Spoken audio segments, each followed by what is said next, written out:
দুবাইতে ডে 2 অর্থাৎ আজকে কিন্তু ইভিনিংয়ে চলে এসছে আমাকে নিতে 4:30-র সময়, এবং এখান থেকে আজকে যাব হচ্ছে ডেজার্ট সাফারি।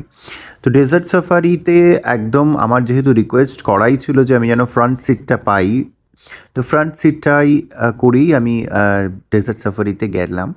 এবং দেখো পৌঁছানোর পরে তারপরে তো তোমরা দেখলেই যে ওখানে গাড়িটা দাঁড়ায়, কারণ যে ভালো করে দেখে এটা আমি বুঝতে পেরেছি যে টায়ারের হাওয়াটা কমাতে হয়, আদারওয়াইজ এই ডেজার্টে গাড়িগুলো যাবে না হলে। তো এগুলো তো ল্যান্ড রোভার রয়েছেই, এবং কিছু গাড়ি স্পেসিফিকেশান আছে যেগুলোই শুধুমাত্র যেতে পারে। এবং অ্যামেজিং এক্সপিরিয়েন্স, আমি খুব তাড়াতাড়ি করে ধরে মানে দেখানোর চেষ্টা করলাম। কতটা বুঝতে পেরেছো তোমরা আমি জানি না, মানে দুর্দান্ত এরকম এক্সপিরিয়েন্স আমি এটা লাইফের ফার্স্ট টাইমই করলাম ডেজার্ট সাফারিতে। ভীষণ ভালো, মানে বালির মাঝখান দিয়ে এরকম লাগছিল যে গাড়িটা কোনো সময় উল্টে যাবে, কিন্তু সেই মানে একটা আলাদা লেভেলেরই ফিল ছিল। এবং আমি সামনে বসেছি তো আমার কোনো অসুবিধা হয়নি। যারা একটু পিছনে বসে বা একদম লাস্টের দিকে বসে তাদের একটু জার্কিংটা বেশি লাগে। তো দুবাইয়ের মতন জায়গায় এসে ডেজার্ট সাফারি না করলে অনেক কিছু মিস করতে হবে। এবং নাইটে রয়েছে ক্যাম্প এবং তার সঙ্গে রয়েছে খাওয়া দাওয়া। এই ডেজার্ট সাফারি করে একটা মাঝখানের পয়েন্টে গিয়ে কিন্তু গাড়িটা দাঁড় করা এবং সেখানে ফটো সেশন হয়। এবং অসম সিনিক বিউটি, যেটা আমি মুখে বলে বর্ণন করতে পারবো না। কারণ সবথেকে বড় কথা হচ্ছে যে এই যে মানে যেই জায়গাটায় আমরা গেছি সেই জায়গাটার যে অ্যাকচুয়াল ন্যাচারাল যে বিউটিটা সেটা কখনোই আমার ক্যামেরায় ক্যাপচার করা সম্ভব নয়, এবং সেটার যে মোশনের যে একটা অনুভূতি সেটাও সম্ভব নয়। তো অনেকেরই হয়তো গা গোলাতে পারে বা অসুবিধা থাকতে পারে, সেটার জন্যেও ব্যাগস রয়েছে ভেতরেই গাড়িতে। অসুবিধা হলে ড্রাইভার দাঁড়ও করিয়ে দেয় গাড়ি। আমাদের কারোরই অসুবিধা হয়নি। তো বেশ সুন্দর মজা নিতে নিতেই অনেকটা এগিয়েছি। তারপরে একটা জায়গায় ফটো সেশন হয় আমাদের, এবং এইগুলো সবটাই হচ্ছে শুধুমাত্র ট্রোভোকোর হলিডেজের থেকেই।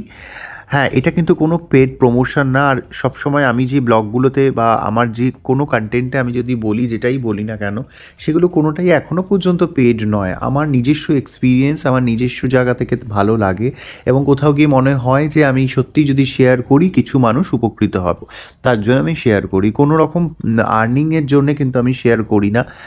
এবং আমার কাছে এরকম প্রচুর ভিডিওস আছে আগের যে সমস্ত জায়গায় গেছি, সেগুলো আমার ছাড়া হয়নি। দেখো দেখতে পারবে একটা এই পার্টিকুলার জায়গাটায় তোমরা যে একটা মানে কিভাবে আগে গাড়ি যদি থাকে তাহলে সেটা সবথেকে ভালো হয়, মানে তোমরা বোঝার জন্যে। বিকজ আমি যে গাড়িটা চড়ছি প্লাস তার সঙ্গে ভিডিওটা করছি, তো সেটা অতটা ফিলিং মানে অতটা ফিল দিয়ে তোমরা বুঝতে পারবে না, এটা তো সম্ভবও না। তো যতটা পেরেছি আমি তোলার চেষ্টা করেছি, কারণ রাইডটা অনেকটাই বড় ছিল, এবং একটা জায়গায় গিয়ে গাড়িটা থামে এবং তারপরে ফটো সেশনটা হয়। তো যারা যারা চাইছো এই ধরনের প্যাকেজ বুক করে আসতে, তাদেরকেই বলবো যে প্যাকেজ বুক করেই এসো।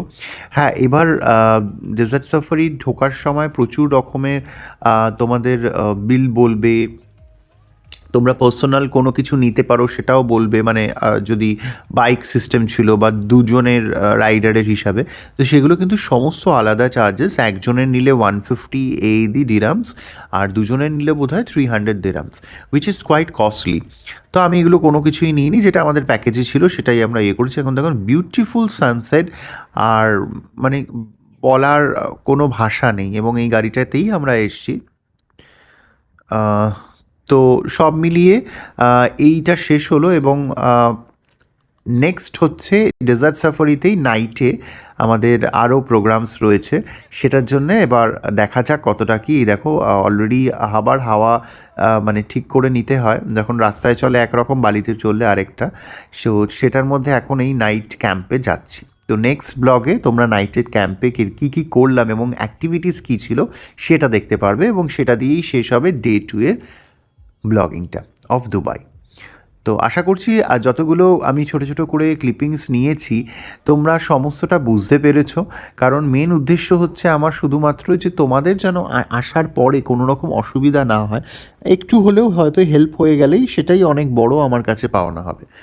তো দেখতে থাকো এবং সামনে এই যে সামনে যে জায়গাটা দেখতে পাচ্ছ এখানেই কিন্তু আমরা হল্ট করি এবং এখানেই কিন্তু বারবিকিউ ডিনার রয়েছে। তো সেটা দেখাবো রাদার তোমাদের আরেকটা ব্লগে।